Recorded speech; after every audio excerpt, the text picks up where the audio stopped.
हमारे हिंदू धर्म में महान ग्रंथ रामायण से जुड़ी बहुत सी कथाएं प्रचलित हैं, जो रामायण से जुड़े सभी महान चरित्रों का वर्णन देती हैं।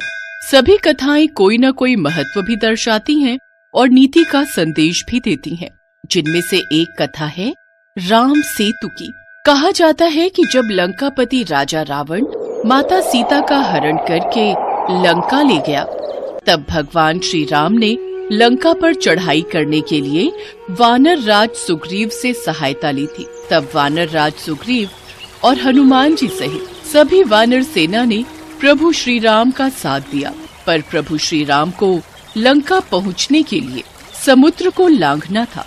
इसलिए प्रभु श्री राम ने समुद्र से रास्ता देने के लिए प्रार्थना की, ताकि वो लंका पहुंच सके। प्रभु श्री राम को समुद्र से प्रार्थना करते हुए 3 दिन बीत गए, लेकिन समुद्र नहीं माना। तब श्री राम को उस पर क्रोध आ गया।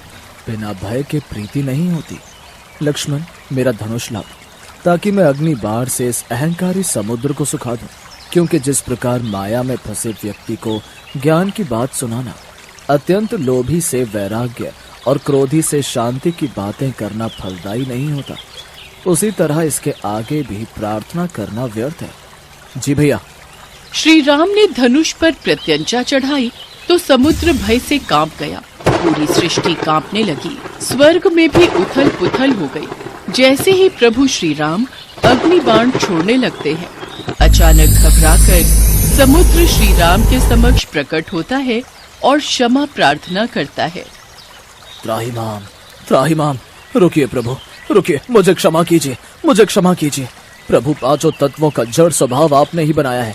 जल यदि अपनी मर्यादा छोड़ देगा तो उसका महत्व भी समाप्त हो जाएगा। सबको मर्यादा भी आपने ही दी है। आप तो मर्यादा पुरुषोत्तम राम है।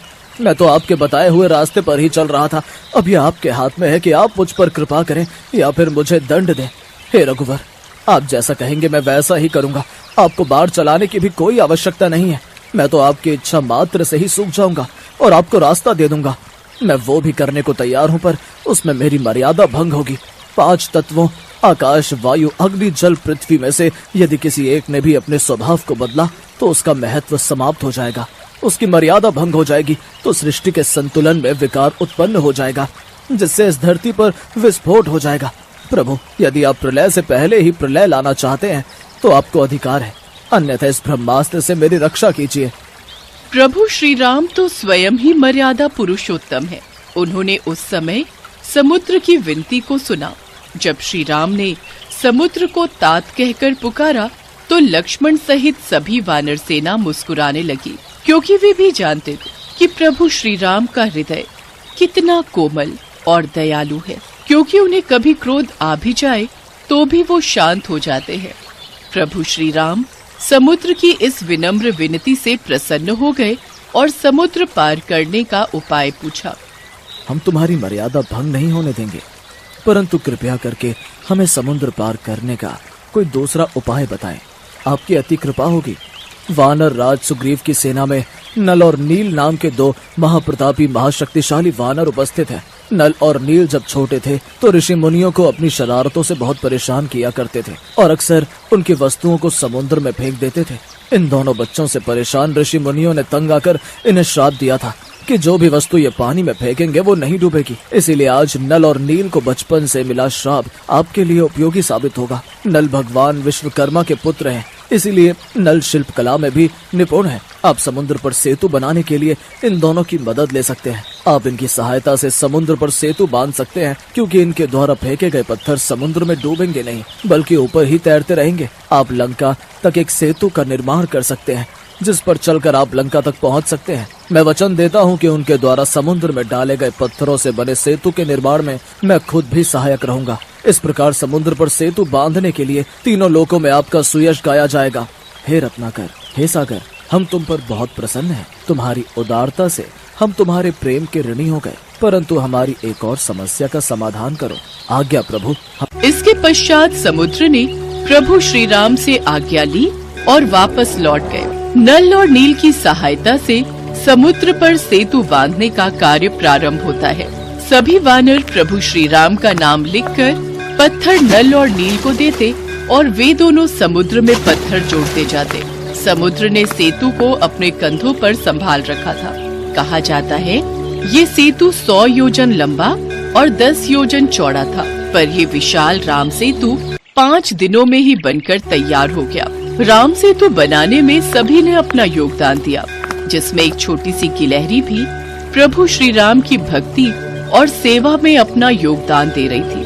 पुल के निर्माण में मदद करने के लिए वो छोटी सी गिलहरी बार बार शरीर पर बालू लपेटकर उसे पुल पर गिराती थी। प्रभु श्री राम उसे ऐसा करते देख रहे थे। उन्होंने हनुमान से कहा, हनुमान, वो समुद्र के तट पर जो छोटी सी गिलहरी है, जरा उसे मेरे पास लेकर आओ। हनुमान जी उस गिलहरी को प्रभु श्री राम के पास लाते हैं। हे नन्ही सी जीव, तुम सेतु पर क्या कर रही थी? तुमको भय नहीं लगता कि तुम वानरों के पैरों के नीचे आ सकती थी, या कोई वृक्ष अथवा शिलाखंड तुम्हारे ऊपर गिर सकता था? प्रभु, आपके सेवकों के पैरों के नीचे मेरी मृत्यु हो जाए, यह तो मेरा सौभाग्य है। प्रभु, मैं तो सेतु के कार्य में बस थोड़ी सहायता कर रही थी। सेतु में बहुत बड़े बड़े शिलाखंड और वृक्ष लगाए जा रहे हैं। ऊंची नीची भूमि पर चलने में आपको कष्ट होगा, यह सोचकर मैं सेतु के छोटे छोटे गड्ढों में रेत भर देने का प्रयत्न कर रही थी। गिलहरी की स्नेह भरी कोमल बातों को सुनकर भगवान श्री राम प्रसन्न हो गए। उन्होंने अपने बाएं हाथ पर गिलहरी को बिठा लिया। जगत पालक ने उस जीव को वह आसन दिया जो किसी भक्त को भी प्राप्त नहीं होता। कहते हैं इस सेवा भाव को देखकर श्री राम ने गिलहरी की पीठ पर स्नेह से अपना हाथ फिराया। तभी से गिलहरी की पीठ पर प्रभु श्री राम की अंगुलियों के चिन्ह स्वरूप में 3 श्वेत रेखाएं बन गईं। प्रभु श्री राम का चरित्र ही ऐसा है कि हर कोई प्रभु श्री राम की भक्ति में लीन हो जाता है। प्रभु श्री राम करुणा के अवतार हैं। वे अपने भक्तों पर अथाह प्रेम न्योछावर कर देते हैं। कहते हैं प्रभु श्री राम का नाम लेने से ही सारे काम सिद्ध हो जाते हैं।